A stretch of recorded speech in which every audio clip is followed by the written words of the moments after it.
প্রতারণা কাকে বলে জানেন? যারা বিভিন্নভাবে পোস্ট করে যে আপনাকে মনিটাইজেশন নিয়ে দেবে, কন্টেন্ট মনিটাইজেশন নিয়ে দেবে, চলে আসেন হোয়াটসঅ্যাপে মেসেজ করেন, এইটা ফুল প্রতারণা ভাই। আপনি ফেসবুকের রুলস নিয়ম মেনে চলুন, ইনশাআল্লাহ ফেসবুক আপনাকে কন্টেন্ট মনিটাইজেশন দিবে।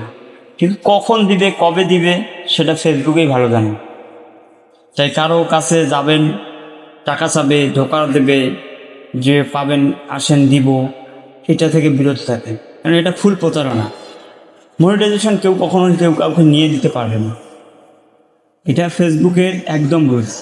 হয়তো ভাববেন আমি এই কথা কোথা থেকে পেলাম। ভাই আমি মেয়েটার সঙ্গে কথা বলেছি, তাদের সঙ্গে অনেকবার কথা বলেছি, তারা বলে আপনার পেজে বা প্রোফাইলে সব ঠিক আছে, আপনি পেয়ে যাবেন। এবং তারা আরও বলে যে আমরা এইভাবে সবাইকে দিচ্ছি এবং আপনি নিয়ম মেনে চলুন, আপনিও পেয়ে যাবেন। তাই কারো কাছে ধোকা হবেন না, ধোকা খাবেন না, নিয়ম মানুন, ধৈর্য ধরুন, পেয়ে যাবেন ইনশাআল্লাহ।